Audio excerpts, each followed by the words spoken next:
नमस्कार दोस्तों, एक बार फिर से आप सभी का स्वागत है आपके अपने यूट्यूब चैनल ITI टेक्निकल गुरुजी में। और मेरा नाम है कमल जोशी।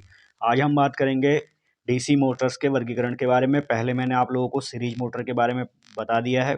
आज हम बात करेंगे शंट तथा कंपाउंड मोटर में। तो ज़्यादा लंबी वीडियो ना बने, इसके लिए हम थोड़ा शॉर्ट में बात करेंगे। शंट मोटर क्या होती है? तो शंट मोटर में फील्ड वाइंडिंग आर्मेचर तथा सप्लाई स्रोत के समांतर में संयोजित की जाती है। यानी जो फील्ड वाइंडिंग होती है वो आर्मेचर के समांतर में संयोजित की जाती है। और शंट मोटर की फील्ड वाइंडिंग पतले तार तथा अधिक लपेटों वाली बनाई जाती है, जिससे फील्ड करंट और परिणामी फील्ड फ्लक्स का मान लगभग स्थिर रहता है। तो ISH बराबर V/RSH। ISS shunt field winding में करंट एम्पियर में, RSH शंट फील्ड वाइंडिंग प्रतिरोध ओम में। तो V बराबर शंट फील्ड वाइंडिंग वोल्टेज यानी उसकी वोल्टेज, तो जिसमें IA बराबर हो जाता है IL माइनस ISH के। तो इसकी विशेषता शंट मोटर को लोड रहित अवस्था में चलाया जा सकता है और इस अवस्था में मोटर को केवल इतने ही टॉर्क की आवश्यकता होती है जितना कि उसकी यांत्रिक क्षति आदि की पूर्ति के लिए आवश्यक हो। तो इसमें 3 प्रकार की इसके विशेषता हैं। गति लोड विशेषता यानी स्पीड लोड, जो कैरेक्टरिस्टिक है आपको दिख रहा है सामने चित्र में। तो शंट मोटर की गति में लोड अवस्था से पूर्ण लोड अवस्था तक बहुत थोड़ा अंतर पैदा होता है, तो जो आप लोगों को सामने चित्र पर दिख रहा है। उसके बाद बात करेंगे हम टॉर्क लोड विशेषता की।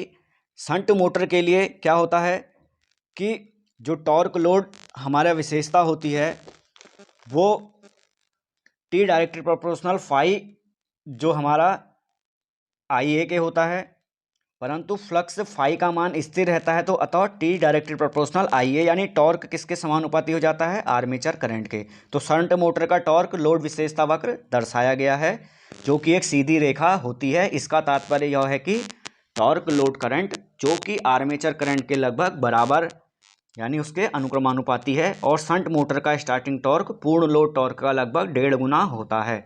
तो जितना कि सीरीज मोटर का होता है, शंट मोटर का स्पीड वोल्टेज रेगुलेशन अच्छा होता है। तो गतिलोड विशेषता के बारे में बात करेंगे। स्पीड टॉर्क कैरेक्टरिस्टिक, तो शंट मोटर के लिए गति टॉर्क विशेषता वक्र दर्शाया गया है ये भी।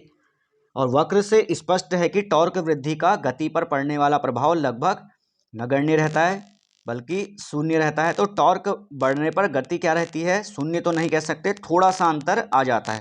तो इसका उपयोग हम कहाँ पर करेंगे? लकड़ी के रंधे में। जो वुडन हमारे रंधे होते हैं लकड़ी में, जिसका बढ़ई कारपेंटर प्रयोग करते हैं। और गोली आरियाँ जो सर्कुलर शेप में काटती हैं, ग्राइंडर में, पॉलिशर में, ब्लोअर में, MG सेट में और प्रिंटिंग मशीन में। तो आप लोगों को ये कैरेक्टरिस्टिक समझ में आ गए होंगे। उसके बाद बात करेंगे हम कंपाउंड मोटर के बारे में। कंपाउंड का हिंदी अर्थ होता है यौगिक। यौगिक मतलब 2 या 2 से अधिक वाइंडिंग से मिलकर के जो बना है। तो जिस डीसी मोटर में 2 प्रकार की फील्ड वाइंडिंग अर्थात सीरीज तथा शंट फील्ड वाइंडिंग प्रयोग की जाती हैं, एक वाइंडिंग आर्मेचर के सीरीज में होती है, एक आर्मेचर के पैरेलल में, तो वह कंपाउंड मोटर कहलाती है।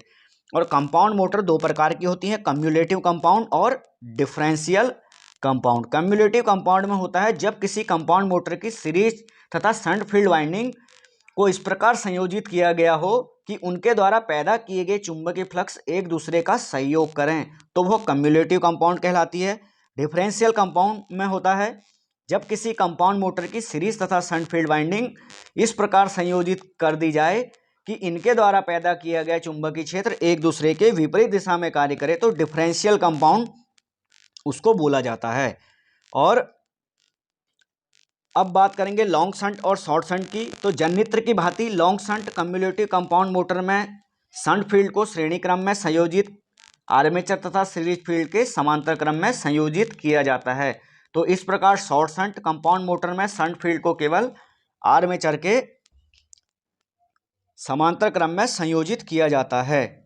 तो ये हमारी लॉन्ग शंट और शॉर्ट शंट मोटरें भी हो गई। उसके बाद इन मोटरों की बात करेंगे हम कि इनके उपयोग क्या हैं।